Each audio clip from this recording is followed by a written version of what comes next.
Hail to the king, baby.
What is going on, everybody? It's me. It's Michael B, and it's Monday, so you know what that means. It's time for another episode of Chillin' Chat with Michael B. Hold on, let me just turn this off over here. So anyways, guys, tonight, I got a little bit of an update for you. I know I've been absent from YouTube for the course of this past week. Like, I was on Chillin' Chat last Monday, and I did Super Game Room Dudes Friday, but usually I absolutely pepper you with different videos throughout the week, whether it be news videos, whether it be opinion videos, different things like that. I haven't. I actually did nothing over the course of this past week. I've been busy. I've been busy with work. I've been busy taking care of my kids and enjoying time with my family in the summer. I think some of you guys may already know this. I kind of told a couple companies that reached out to me. They were trying to send me product review and stuff like that. And I said, listen, guys, I'm shutting most of that down over the course of the summer. I'm not doing very much, only select stuff coming in. I'm going to review because I really want to focus on spending time with my family and enjoying ourselves this summer. Actually, this past week, I spent most of the week setting up a swimming pool. And I know that sounds like an oxymoron here in Newfoundland, but setting up a swimming pool in the backyards for me and my kids and my family. And I put out the pool from last year. Unfortunately, that didn't work. The pool was one of those inflatable jobbies that's got the ring and then you fill it up. Turns out the ring actually popped. So I had to go out and buy a new swimming pool this week. Finally got that set up on Thursday, and then Friday, as soon as my wife got home, we all jumped in the pool and we spent like the whole weekend in the pool, the whole family. It was great. Is it really warm enough to have a pool here in Newfoundland? I don't know, but it's certainly relaxing and something that's just super fun for the family. On top of that, I've been doing a bunch of other stuff that I did want to share with you guys. Just a couple things I've got going on. Of course, summertime, we're not home as much as we usually be home. We're on the go. So summertime for me, and I'm sure for a lot of gamers, is a time of handheld. So I've been spending a lot of time on my Steam Deck as well as on my Nintendo Switch 2. But I recently did get a couple handhelds sent in. This is one of the few products I gave the green light to because I really like this company and, I really wanted to check out these products. So just let me share the screen here now. I'm getting used to it. I got a new monitor as well. So bringing this up, I'll make it bigger so P-Dubs doesn't complain. So I recently got from Evercade their new Super Pockets, the Neo Geo and the Data East as well. You can see the Neo Geo one. I'm really excited about this because I actually pre-ordered the special edition, and I really do have more of an inkling, even though I love the special edition. I do have more nostalgia for the classic AES Neo Geo more than the arcade. So I did feel bad about not getting this one, and I was thinking about pre-ordering it, but lucky enough, they sent one out to me. So I got these two Super Pockets, so I'm looking to get back on track this week. I've already started filming some stuff for my Super Pocket reviews. I'm going to review both the Neo Geo Super Pocket, and I'm going to review the Data East Super Pocket with Burger Time and Bad Dudes. So expect those in the upcoming weeks. And I just got to take this down for a second. I'm going to go up because that's not all I got when it comes to handhelds and Neo Geo. I also got the special edition. Like I mentioned, this wasn't sent to me by Evercade. I bought this with my own cash. So my Evercade Neo Geo special edition came, and I really struggled on which one to get, which I just mentioned a couple minutes ago. I love the AES, but there was just something about like these Famicom type buttons, the buttons from the MVS that I really wanted to check out. So I ended up double dipping on the Neo Geo, and I got the special edition as well. So a couple other things that I've had going on. I mentioned I picked up a new monitor. So there you can see my new monitor. This thing is crazy. Want to say a huge thank you again to I'm going to say it to Shotgun Sean and Rascal, that gaming show, for really getting me interested in these ultra wide monitors. Rascal was talking about how he just switched to one, and I said, you know what, that'd really tidy up my desk, clean up this space, and it certainly did. But I didn't realize how much I'd like gaming on it. So like I mentioned, I've been basically messing around with my Stream Deck most of the summer, Steam Deck most of the summer. And I've been playing a combination of the Grand Theft Auto Trilogy, Definitive Edition, remastered ones. I've also been playing some Forza Horizon 5, playing through these games again, just because they look so beautiful on the Steam Deck. So I went back and I actually finished GTA on my new monitor, and I just can't get over. I mean, look how cool this is. You wouldn't think that a old PlayStation 2 game would have an ultra wide mode, but it absolutely does. And it just looks crazy on this screen. And that wasn't the only game I checked out. Let me just pop that off for a second. I also went in and I went back and I started playing some Avowed. So I'll pull this up, and Avowed actually has this ultra wide mode as well. I just can't get over, like, when I bought my new 77-inch OLED TV a couple months ago, I was like, this is it. This is the pinnacle of gaming. But that was before I tried playing these things in widescreen mode. I don't know why I never tried playing it before. It is super freaking cool, man. I absolutely love it. Yeah, 49 OLED is less than 1K right now. That is true. It was on sale. It was $1,200 Canadian. $1,000 off. So I think it's like $900 US. So if you can get like a giant monitor like this, man, like it makes a big difference, especially if certain games support like this ultra wide mode. I started playing Death Stranding because of course everybody's going nuts about the new one. I bought it on Steam and just never got to it. One of those guys that buys stuff and then never gets a chance to play it. So I started playing Death Stranding. It unfortunately does not have an ultra wide mode. So then I went back and just started playing this shit. I just think it's really cool. It's weird. It's something you asked me a couple of years ago, I never would have been interested in, but yeah, I fell in love with it. Another thing I recently did, I don't know how many guys here, $2 super chat here from Scott Parisi, intro cut, Macho Madness coming to Retromania. Scott, I got it teed up. We're going to talk about that in just a minute. So we're on the same wavelength there, brother. Thank you very much for the super chat. Anyways, for you literary bugs like myself, it's been a couple years since I've really taken the time to actually read a book and sit down and go through one. But I just picked up a new book recently. Let me just pull this off screen and I'll show you that because I got it down here somewhere as well. Just got to go back and find it. So it's a little bit of a funny story. I haven't been reading anything for a while, just haven't had the time, but I wanted to go out of my way to make time. So I recently picked up a new Stephen King book and just got to scroll down and find it. Oh my God, this takes forever. So give me uno momento, por favor. Talk amongst yourselves till I find it. Shouldn't be much longer. Oh, here it is. So I picked up this new Stephen King book, Never Flinch, around the same time I picked up the Suikoden remastered games on the Switch, which I haven't got to yet. Stephen King, Never Flinch. And I started reading it, and then I very quickly learned that this was a sequel to Holly, which is a book I bought and never read. And if you read Stephen King, you might know it's part of the Mr. Mercedes book series. He did a trilogy all about finders, keepers, detective agency.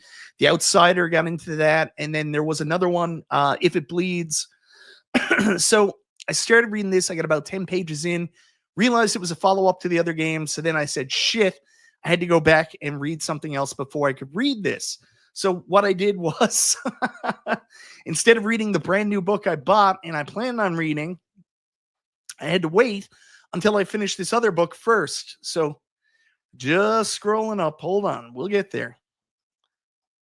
Almost there. There it is. So I actually read this. It's about 400 pages. It's not that long a book. It was a really super cool story. Highly recommend. It goes very much grounded compared to the supernatural themes they put in a lot of the Finders Keepers books in the last little while. So yeah, really cool.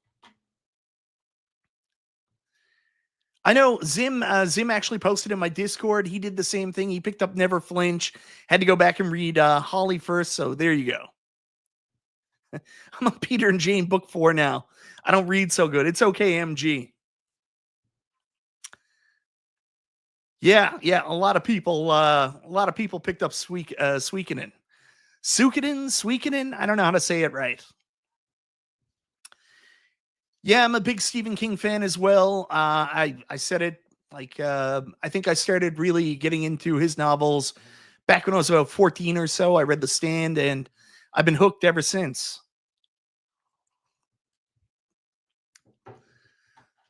So anyways, guys, that's mostly what I've been doing. The other big thing I did was I took some time off on Saturday. I was supposed to do video stuff on Saturday. Unfortunately, I didn't get into that stuff, but I did do something else I'm pretty happy with. Went to see my first movie in theater in about 3 years. So I took my daughter, I took my nephew, and my brother. It was my nephew's birthday, and took us all out, saw Superman in IMAX. I know a lot of people aren't in love with it. They don't think that it's the best Superman movie. I know my buddy Atul said, "Oh, I hate this one, blah, blah, blah, blah, blah. Henry Cavill was the best Superman ever."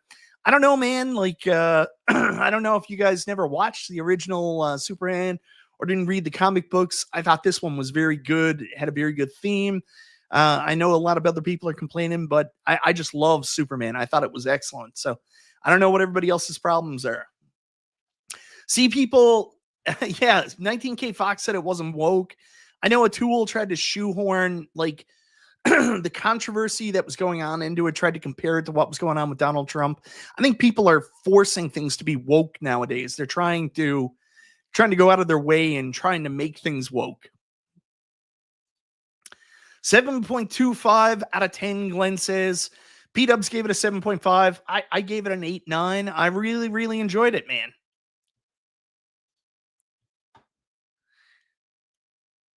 It wasn't woke.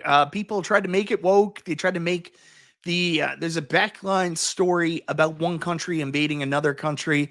They tried to make that about like what's going on in Russia. Is there some similarities? Absolutely.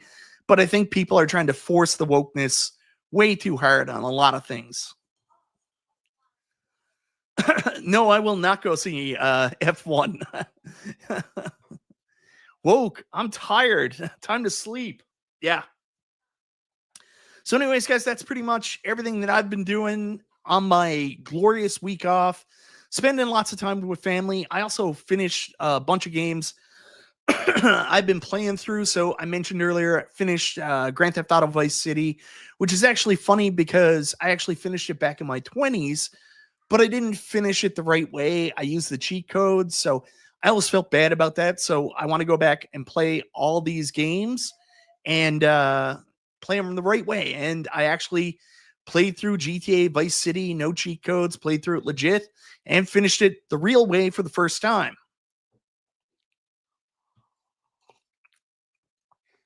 Yeah, I'm on board with James here. 9.2 for me. It was great. Just hate what they did with both sets of parents. Yeah, I guess so. I thought the parents were fine. Like, I don't know why everybody's trying to either go to the Smallville model or go to the model of what they did with Man of Steel. I mean, Clark's parents were old. They were nothing special. Their normalness and their oldness is kind of what made them so special and made Clark so unique. You don't need to have Kevin Costner or, Luke Duke as the father. I don't know if I completely agree with who they chose for the father. He's been in some creepy roles in the past, but it didn't mean that much to me at the end of the day. I didn't really care. Well, that's the interesting thing. One of the problems with Superman is he's OP, he's overpowered. You look at Thunderbolts, they just introduced Sentry, and I mean, what's the point of Sentry? Like, basically, Sentry is more powerful than every superhero combined. So, I mean, like, there is no threat. There's nobody that can beat him. Showing a more, I don't know what you would say, a more human side of Clark and Superman, in my opinion, is not a bad idea, because if he is this all powerful god that nobody can touch, what's the point of having any bad guys, right? Like, I know some people will disagree with that, but I'm fine with what they did. Yeah. Mr. Terrific was really good. One thing I will say to give the movie a little bit of shit, the scene with Mr. Terrific where I don't want to spoil anything, he has this big moment, is very similar to Yondu's scenes from Guardians of the Galaxy. It's like you just take one and planted in another. It felt very similar. You know what I mean?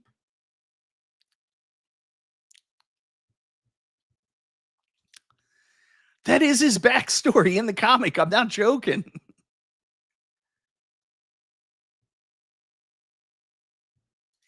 Yeah, I will tell you, it's been 3 years, but I love Superman. I've always loved Superman. Grew up a huge Superman fan, so there you go. I don't want to spoil anything, but I will. No, I'm not going to spoil anything else. That's it.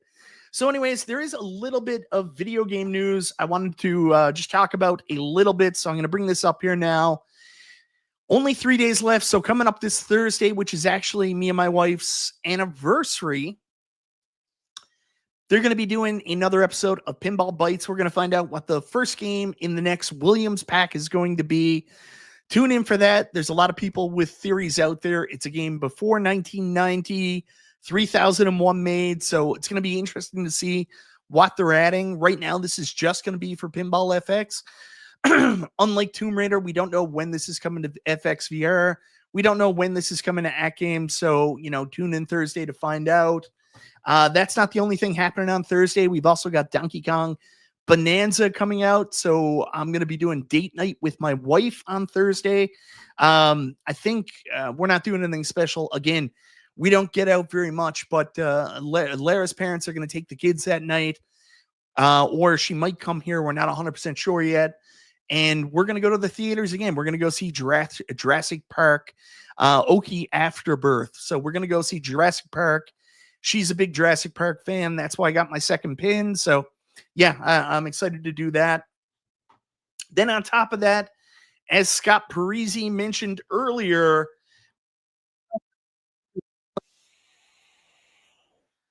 Retromania Wrestling has a very dear place in my heart because it's a spiritual successor to WrestleFest, which we're going to talk about a little bit later on tonight, but also because I'm in it. I can't believe it. I'm in a wrestling game. So WrestleMania, Retromania Wrestling, 70% off right now. But also the big news, the six-man, Macho Man Randy Savage is in fact going to be coming. It's a huge get for them. There's not, if you go back to classic wrestling, next to Hulk Hogan, this is the biggest name in the industry.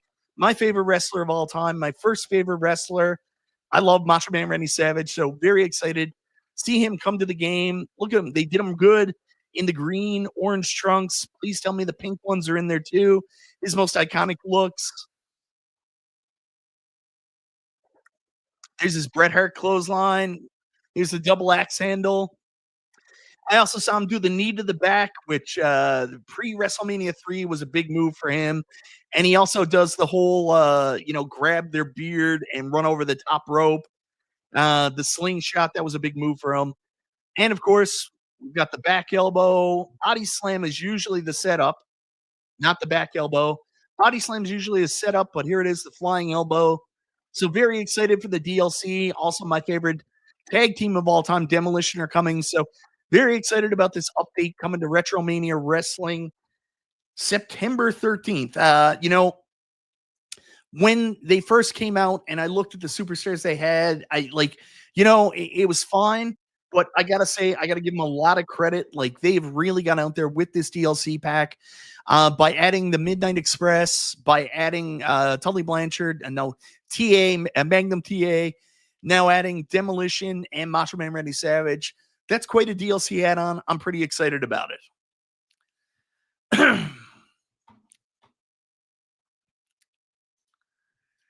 I actually used to watch Days of Our Lives when I was younger. I'm not gonna lie. It was just this big thing we did after school. Like, we had these girls on our road and they watched Days, so we would watch it with them and kind of joke about it. Yeah. Why do you assume Goldust is my favorite? Funny enough, this weekend was also a huge wrestling weekend. We had so much wrestling. I think one of the most surprising things, if you're a wrestling fan, is we had Goldberg's last match. And for the first time ever, Goldberg actually wrestled a coherent wrestling match. Now, was it a 5-star Tokyo Dome Classic? Obviously not, but it was a match. Like, it made sense. Like, there was good pacing. There was good psychology, in-ring psychology. It wasn't a shit fest. So, good to see Goldberg go out on a good note. Some other things happened. Seth Rollins got hurt, so that's going to derail a lot of WWE storylines coming out of WrestleMania. That's going to be interesting.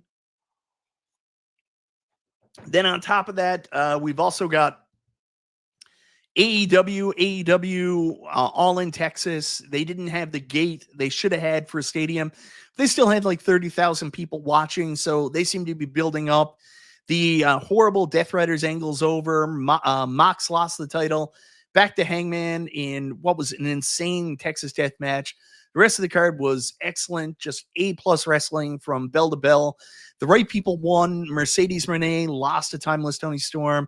Then, of course, we had the Evolution pay-per-view, which was, it exceeded all expectations. Women's wrestling has just come so far in the last 5 years. Some of the stuff we were seeing in ring, especially Io Sky and Rhea Ripley in that main event, was fantastic. So, kudos to them. I will say the cash in at the end, it did feel like cool, and I'm happy for Naomi, but at the same time, like, they were telling a story that Rhea couldn't beat Io, and I wanted to see an ending to that. So we got lots of good wrestling this weekend. It was a happy time to be watching wrestling as well. I know. Is Mike still talking English? Maybe. Yeah, I know. Like, for me, I talked about this Israel during Super Game Room Dudes.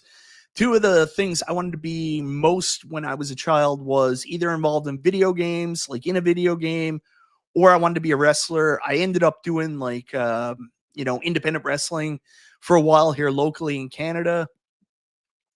Didn't really get much further than that. Got my degree and then, said, I should stop this before I get hurt. So didn't really go anywhere, but, here we are. When I was in my 40s, I find myself in a wrestling video game, and that is pretty friggin' cool.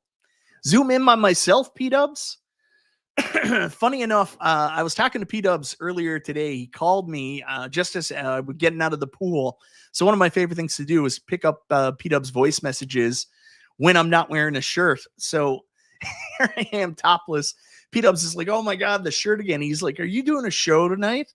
And I was like, yeah. And he was like, what are you talking about? And I was like, well, I'm going to talk about how Basic Fun and Iconic Arcade can avoid making the same mistakes as Arcade1Up.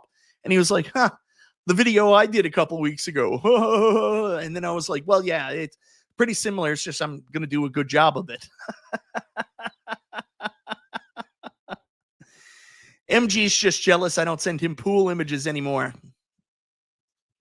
I didn't even know there was a video game summit in Chicago last weekend. No idea. What happened to Multicade Monday, buddy? What? It has been a pretty slow week news-wise. Like, I mean, the Retromania news, Pinball FX news, pretty much the biggest stuff. And people finally getting their Evercade Super Pockets. That's the exciting stuff, right? It's one of the other reasons I haven't made a ton of videos. There isn't really a lot of news. I think we're in a holding period right now. Other than Evercade, no other company's really been releasing stuff over the course of the last year.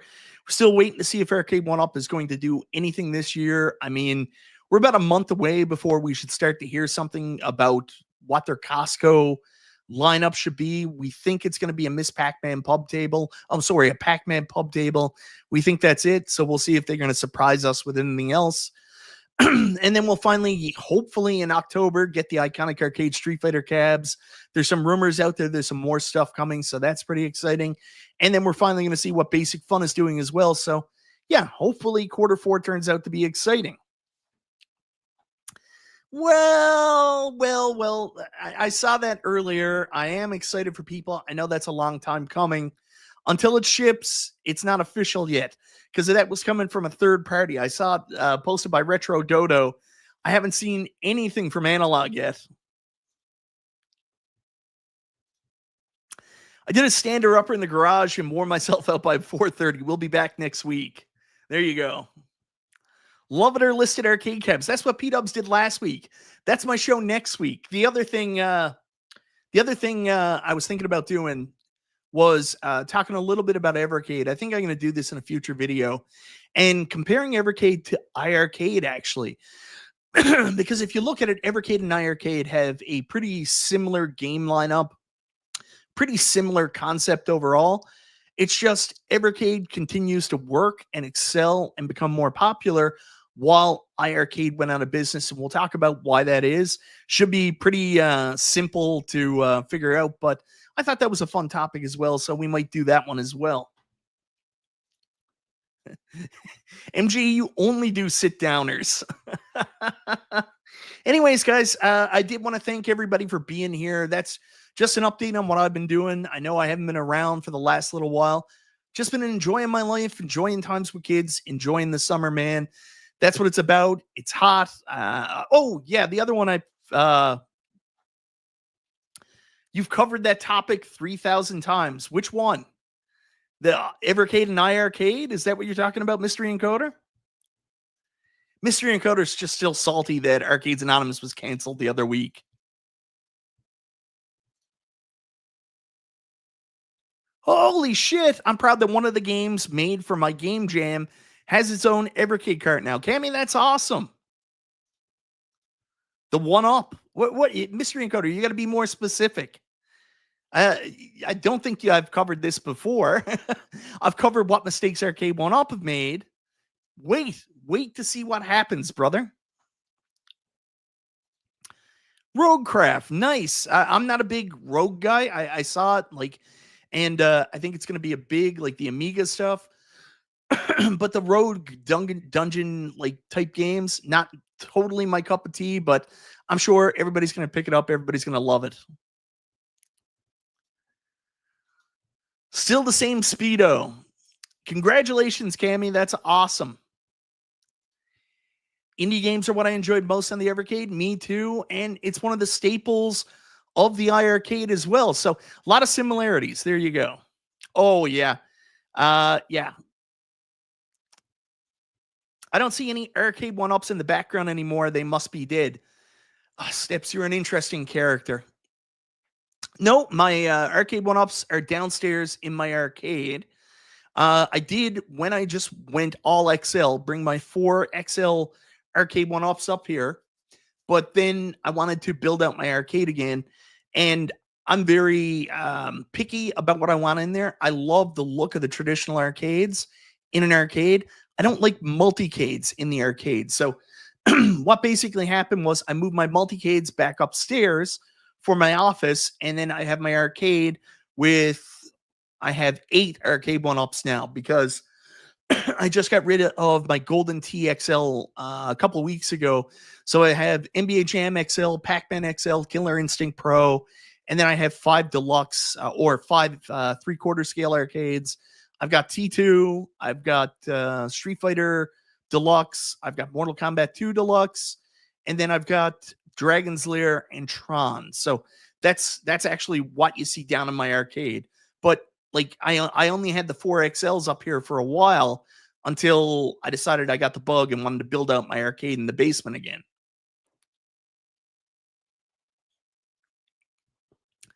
Gallagher guy, what's happening, brother? Good to see you, my man.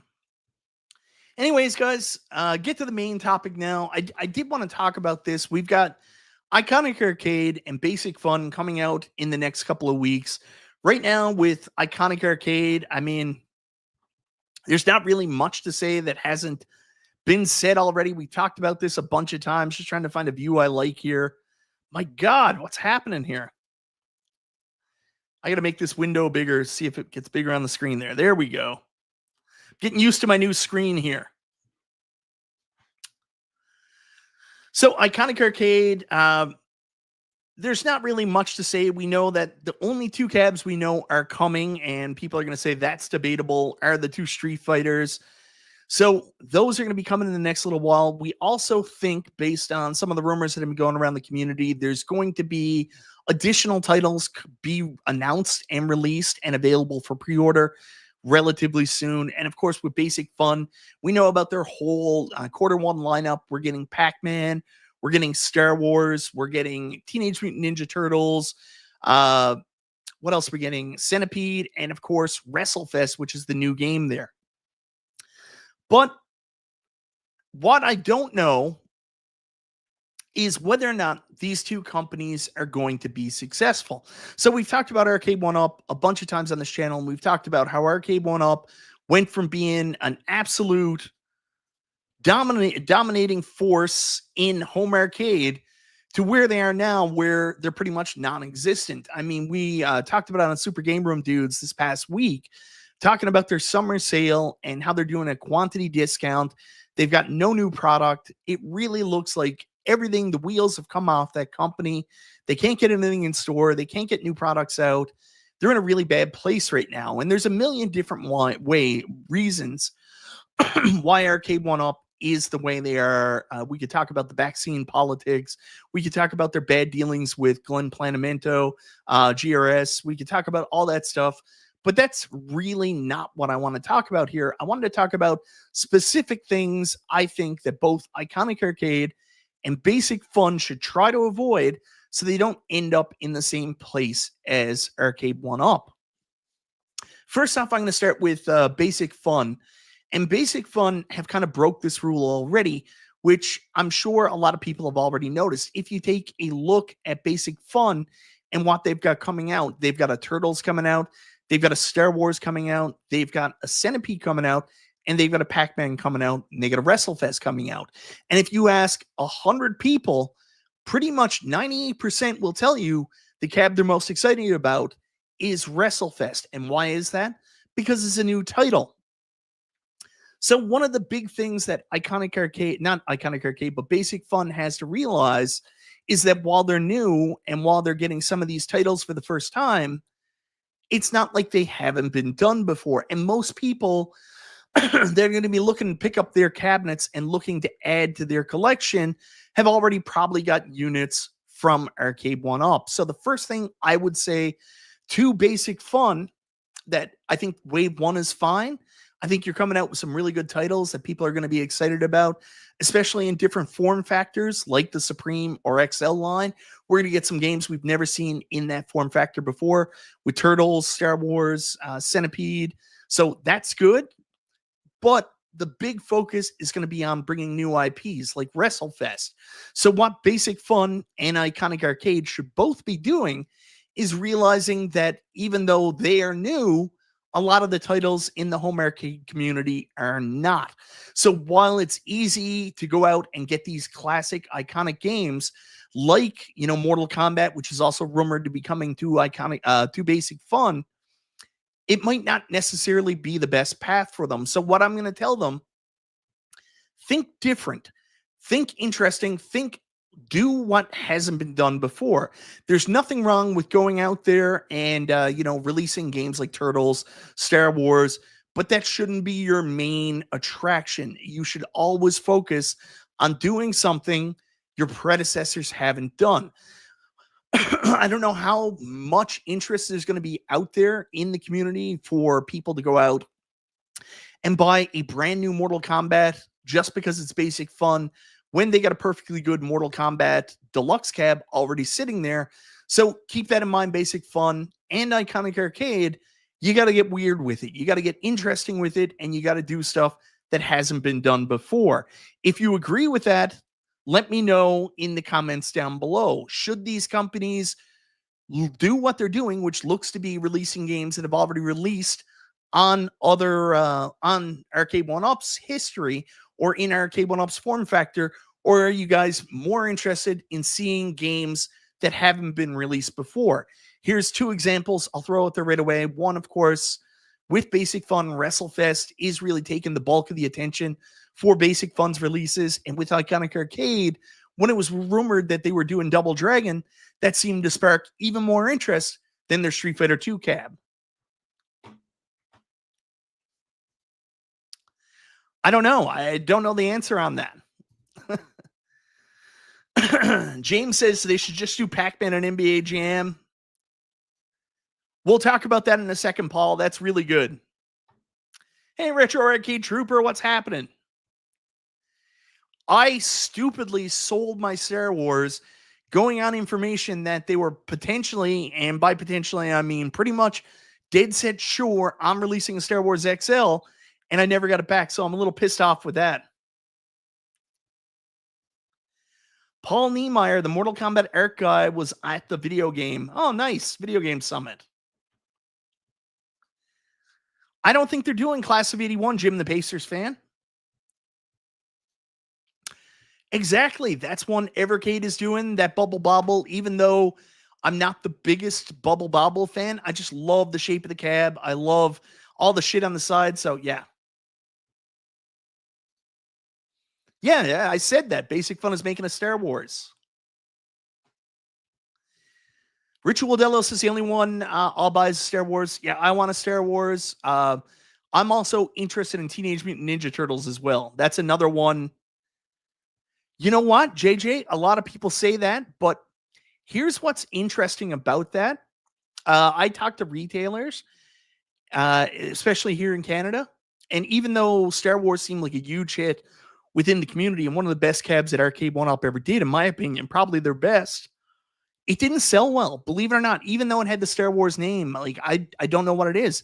They struggled to move that cabinet, which I find very, very, very interesting. See, yes, I grew up on Bubble Bobble on the NES, not the arcade version. That's why it doesn't stick out to me for whatever reason. Chaotic BPR, what's happening, brother? Striker Cage, I would like the TMNT cab if it had some cool additions like Sunset Riders and Bucky O'Hare. That should be easy money right there. It's one of those licensing issues. Hopefully that's not a problem. So I will say, in order for either of these companies, Basic Fun or Iconic Arcade, to be successful, I think they do have to realize that there's a lot of these cabs already out there in the market, and they can't just do what Arcade1Up has done before. Even though those are big names and names I'm sure they want to get, the interest in them is already diluted because a lot of people that are going to be looking to buy these cabs already have these Arcade1Ups in their home. So, oh, that is really cool, Scott J. Parisi. Thank you very much for the super chat, man. A company is making a multi-Star Wars Vector PCB. Very cool. Oh, no, I don't know about that, Novasonic. They've announced it. The only concern I have is I really hope it has the original game's art. Turtles in Time, it's got cool art, but, for me, I want that original cab art, and I want the cab to actually look like the original cab. Otherwise, I would have just kept my Gen 3 Turtles Arcade1Up. But I want an XL, and I want the graphics to be really, the art to be really good. We know some of them. James Hates Everything got some additional pictures from the box, so we know Superstars is going to be on it. Is another game called like Aerobatic Dogfight, and we think Combat Tribes is going to be on it. So yeah, we'll have to see. I agree there too. Cabs with unique controls and ones that are hard to get. So I don't disagree with you there. Things you can't easily play in a multicade. Very good point, Bill. I agree with that. So the second one is, this one is specifically for both Iconic Arcade and Basic Fun Iconic Arcade have already kind of done this, even though I don't think they intentionally meant to do it. They did it in a different way. But one of the things that really pissed a lot of the community off with Arcade1Up was rehashes. It seems like every single year we were getting the same cabs over and over again, which is a good thing if you missed out on a cab. But a lot of these cabs should just be evergreen and they should have just kept making them. They could have just sold the same one. Unfortunately, a lot of the reason they do this is because of the contracts Arcade1Up had with certain licensees. They had licensees that they had to guarantee a return on investment each year. And I guess they had trouble getting certain games in the store. But one of the things that Iconic Arcade has already done is they came out with a game that everybody's already seen before, Street Fighter 2, but then they also did a rehash already, which was considered to be a different skin. So you had a choice. You could either get it skinned as Street Fighter 2, the World Warrior, or you could get it Street Fighter 2 Alpha. Now, if they had done these differently and made them two separate products, I think they would have sold more cabs. But right now, these are basically the exact same cab with a different skin. I don't know how many people are going to buy two of these. You're probably going to buy one or the other. Now, Alpha is, of course, a new game with a new skin. So that's exciting for some people. That's the newness. And probably, like Steph said earlier, probably why Alpha might have outsold World Warrior, despite the fact that the side art is much better on Alpha. But we'll see. So technically, it's not a rehash, it's a skin. But, you know, if Iconic comes out with another Street Fighter in a year's time, that's going to be a problem. Like, you really want to focus on delivering a cab. And if you're going to make it just one run, make it just one run. Do what New Wave Toys do and make it a collectible. Or continue making that cab over and over again. Like Quarter Arcades does, they make more stock available so you can pick it up when you want it. Then with Basic Fun, they've got to avoid doing the same thing because it's going to be so easy to go into next year and make their Pac-Man cab a Galaga, make their, Atari cab a different Atari cab.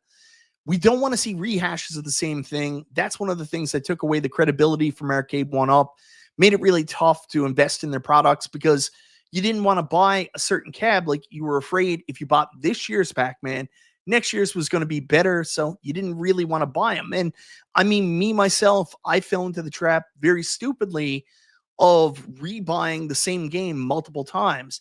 Now, I'm very happy with the fourth Street Fighter I bought, very happy with the fourth Mortal Kombat I bought. Those are very good arcades, but I wish that was the first entry and not the fourth version of the exact same friggin' cab. Let me know in the comments if you agree with that. Should this company try to avoid doing rehashes, or do you think rehashes are fine, but in very small quantity, or do you think they should do them? I don't know. Let me know, guys. I'll be waiting for your feedback. I have 7,384,572 Pac-Man variants. Mike Hawk Hertz wants another Street Fighter already. He wants a big blue. What about you guys else in the chat? Is there anything you want to see? That's a good games list right there. If Stupid Fat Hobbit is right, Renegade, WrestleFest, Superstars, Double Dragon 1 and 2, and Blockout are the games. I don't think that's right. If people keep buying them over and over again, they will continue to resell them over and over again. Yeah, Meatball, you might not be wrong. I don't disagree with you. Whatever floats your boat, I guess. Now, me personally, I would tell these companies, keep your rehashes to a minimum. Focus on delivering a new lineup every year so fans don't feel you get stale. That's a tough one with the licensing. There you go. I'd buy another Street Fighter if it had Cammy on the artwork is available in Australia. I want to see New Wave re-release Centipede and Street Fighter, maybe in their Survivor Series beat-up editions. There you go. More shooter cabs. Superman Arcade, Narc. Oh, a Narc would be so friggin' cool, man. I don't know what else you would put on there, but really cool. Nooner, good to see you, my man. So that was point 2. Avoid the rehashes. Now, Here's an interesting one.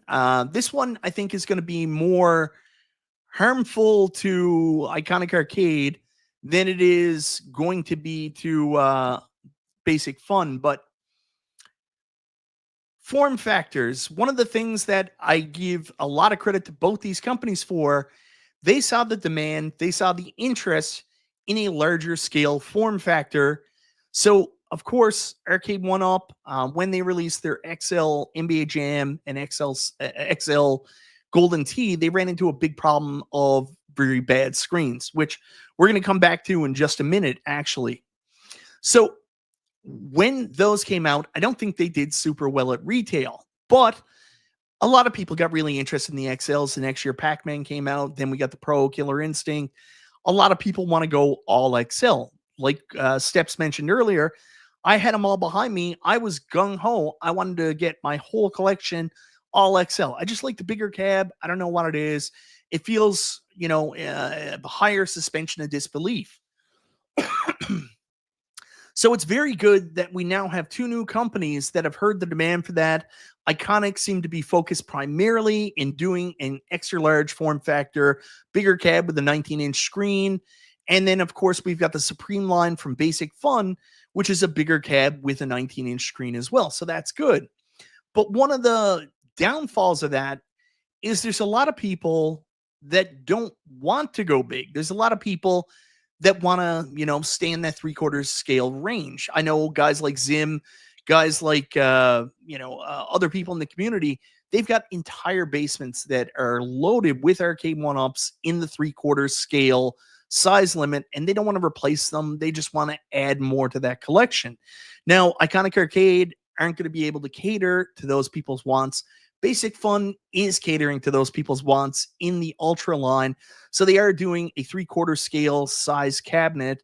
However, it is a cheaper version. Like, let's be clear about that. A lot of the quality of life improvements that Arcade1Up put in, like the coin door, like the speaker covers, and I'm not sure about the speaker covers, but they're not going to be in there. So it's almost like you're taking a step back on the 3/4 scale arcades. Yes, they're going to have a deluxe form factor, but you're missing out on the coin door. You're missing out on some of the other things. Also, the cabs look to be a little bit slimmer, so the artwork seems to be pushed down on them.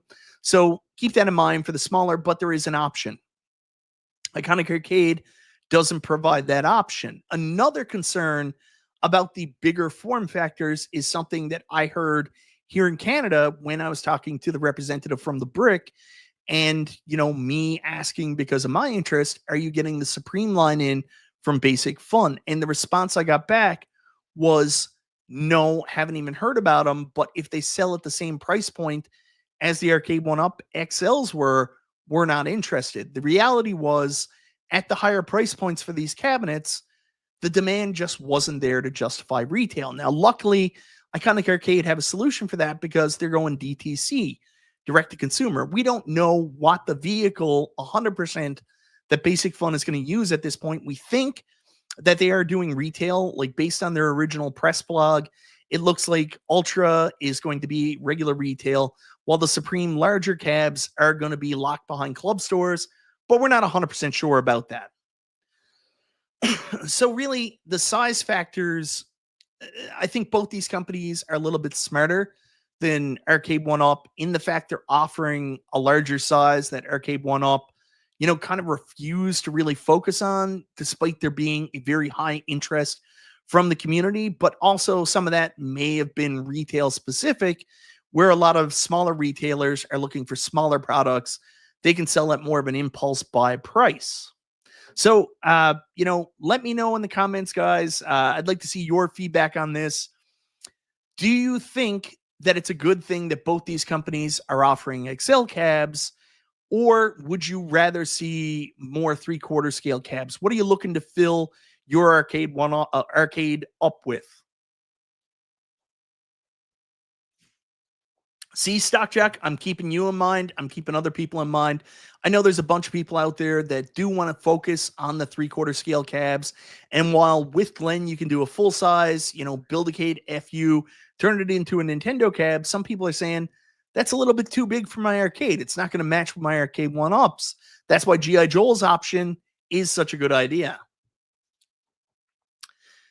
Full-size Cubert rules, slightly smaller than most arcade machines. Hey, Gamer Fridge, good to see ya. Novasonic says he's good with either one. It's good to have options. James, you're not wrong, man. Just make anything at this point. We're starving. Starving. Wonderland Amusement pinballs. They're kind of 3/4 scale. I think like I've seen it. I don't know how to explain it. It's a little bit bigger than an Arcade1Up pinball, but not much. J Rob wants XLs. Nooner, what does Nooner think? They want to be the next Arcade1Up type. They'll definitely have to go retail. Just hope retailers don't control titles. Yeah, we've seen that. I think Basic Fun is also smart to offer different versions of the same cab.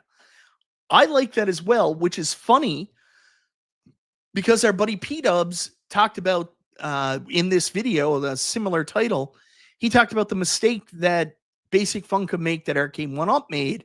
And what he referenced was the fact that they released or announced the Killer Instinct Pro at the same time they were doing the Killer Instinct 3/4, and it kind of messed up sales for the 3/4. So while me and you both think that's a win, that you have different options, P-Dubs brought it up as possibly a fail that could cause them to undersell their Ultra line. Time will tell. So, yeah, we'll see. 4/5 scale. They're 1 to 2 inches smaller in each dimension than an AtGames 4KP.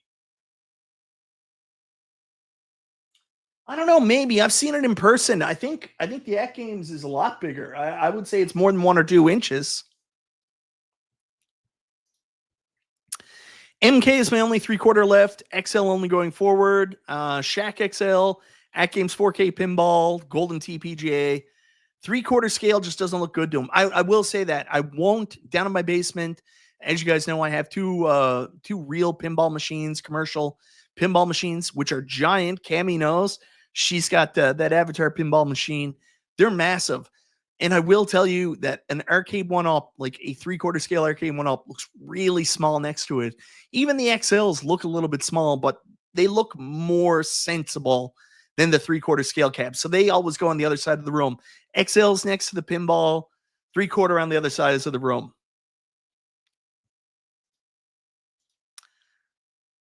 Yeah, I think that's a good idea too. And it also goes back to the rehash category. If you get it out front and people know their options, they're not going to buy the Ultra and then be like, damn it, I should have just bought the Supreme. They know it's up front. Yes, she does. Another thing I want to talk about is price. And I'm going to give a lot of credit to my buddy 19K Fox on this one, because I think both these companies need to be realistic with price. And 19K Fox, brings up a lot of points about what the price point should be. I'll be the first person to tell you, I know it's a product of inflation. And I know this is not one of the biggest reasons that Arcade1Up, demand died off. There's so many reasons, but one of the reasons has to be their jump in price.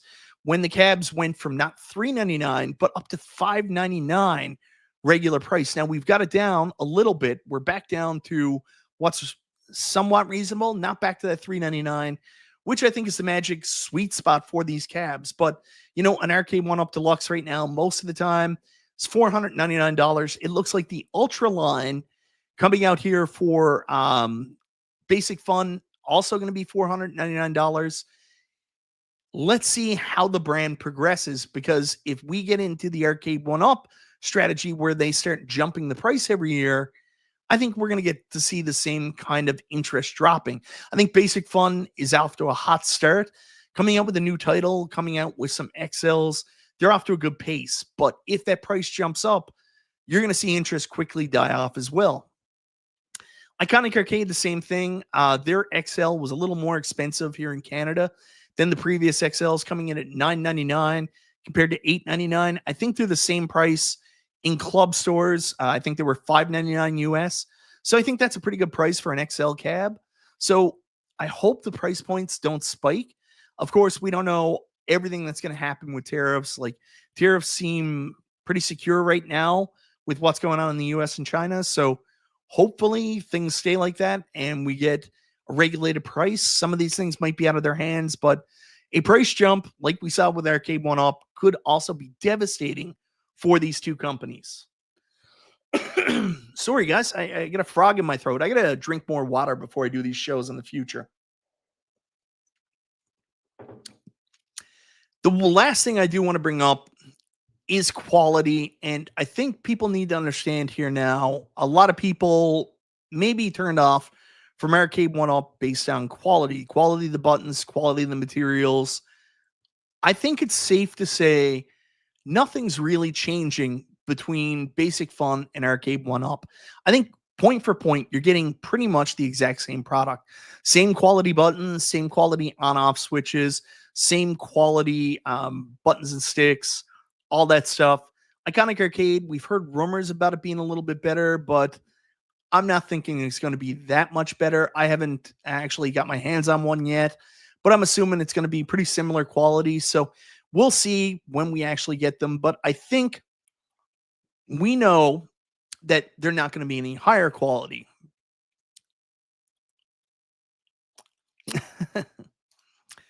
Yeah, we'll talk about tariffs one day, man.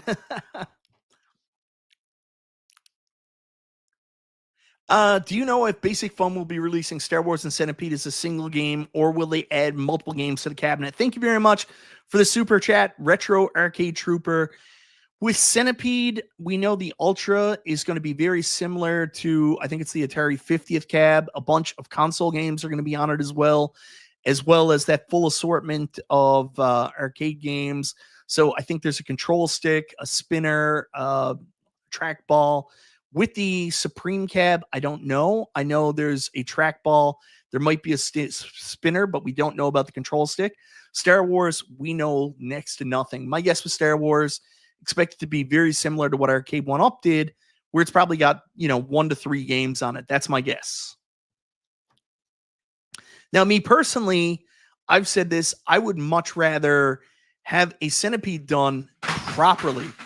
Whoa, cats, with the right control panel, with the right monitor orientation. We're not getting that, which kind of bums me out because I've always wanted proper done Centipede cab. And also, huge congrats to our buddy Galaga Guy 88 here in the chat. I'm very jealous of him. He just picked up a real Centipede arcade. Man, oh, I'm so jealous. I would kill to have a Centipede, like a proper Centipede.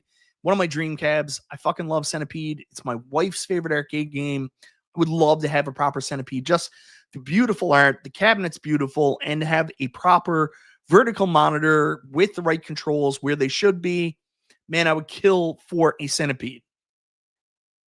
But the quality thing I want to go back to, a little bit different here. Don't expect higher quality, but one thing I would urge Iconic Arcade and Basic Fun to do that Arcade1Up didn't do was keep consistent. Consistency was easily one of the biggest problems with Arcade1Up as time went on. We got cabs with lower quality monitors without Arcade1Up talking about it. There would be some cabs with Wi-Fi, some cabs without Wi-Fi. You want your name to be synonymous with a certain level of quality. So don't do what Arcade1Up done did. Make sure your cabs are consistent. If you have BOE 4x3 monitors, continue to offer the same monitors. Don't decide on the next one you're going to do a flat screen IPS monitor if people are expecting your cabs have BOE. So consistency is key with this. I know it's hard in this industry because you're always fighting for availability of parts. You're always trying to get certain parts at a lower cost so you can cut down your costs on making the product and improving the bottom line.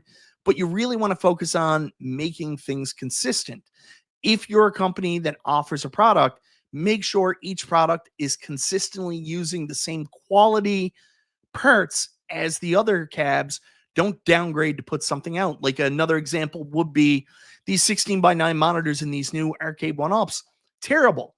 Don't make decisions like that. Offer the same product over and over again, same level of quality, and make sure your cabs match. You expect a certain kind of UI when you go into a cab.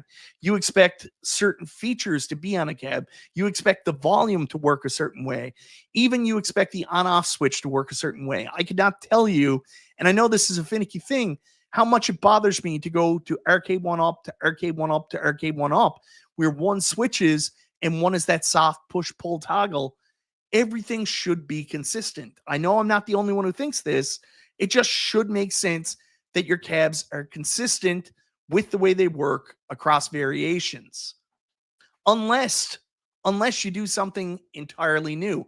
Like when Arcade1Up switched from the 3/4 to their deluxe cabs, I understand making some changes with the way some things work because you're upgrading the product. But when you're making a 3/4 scale cab, each cab should have the same options, same abilities, same on-off switch, same quality monitor, same quality buttons and sticks. Don't fuck around and do half measures between cabs. Make sure that each iconic arcade not is, identical in shape and the number of games, but it should be identical in the quality of the parts and the delivery, if that makes sense. So really, those are the big factors I wanted to talk about. I mean, the way that these companies can be successful, especially coming into a market that was already saturated with Arcade1Up. We got a lot of cabs from Arcade1Up. People are out of room. If you want to win the hearts of the home arcade community, I mean, I think both companies are off to pretty good starts. I mean, we got Alpha coming from Iconic Arcade. Iconic Arcade is offering larger scale cabs to cater to the XL fan base. You got Basic Fun coming out there with a variety of titles, big name titles. A lot of them Arcade1Up have done it before, but they are coming out with a new title, and they're also catering to the people that want bigger cabs. So high marks for both companies about doing different things and coming out different. Just remember some of the mistakes Arcade1Up did. Look out for price jumps. Look out for offering too many rehashes. Look out for not doing unique titles that other companies have done before, that people have already bought to death. And most importantly, keep your quality consistent. Keep your UI consistent. Keep your parts consistent so people come to expect a certain level of quality from your product. That's one of the reasons Evercade has been so successful. They have remained consistent quality across all their devices, all their products. They haven't cheaped out. They haven't gone out there and come out with cheaper parts.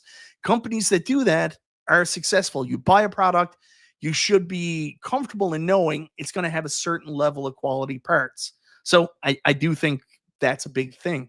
Anyways, guys, I'll get off my soapbox. Really, I'm excited for Q4 to see some new stuff come out, see some interesting stuff coming out. I wish both of these companies success.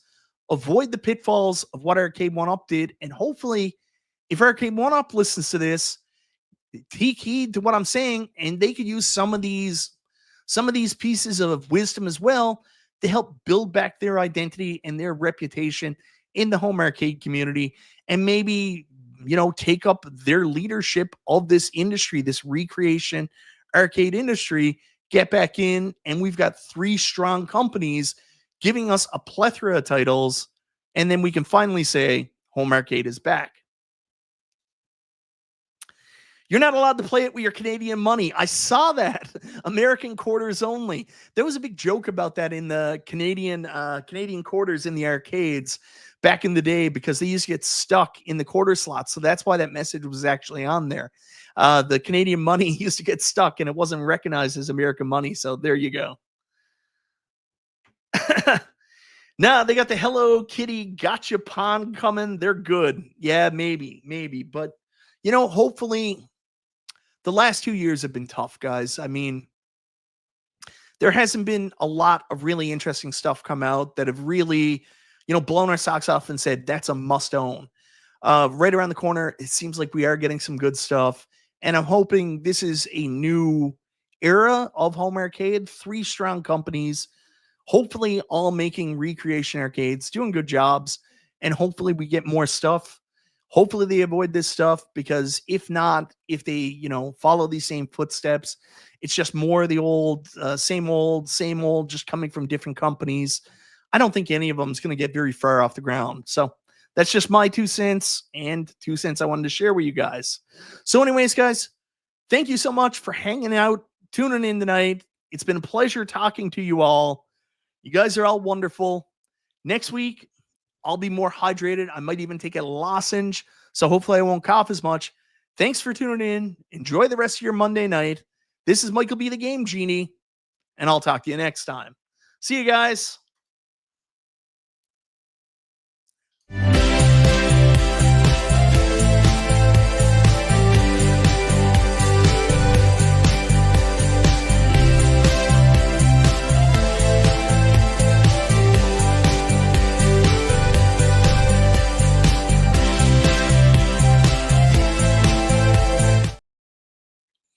And we're out of here.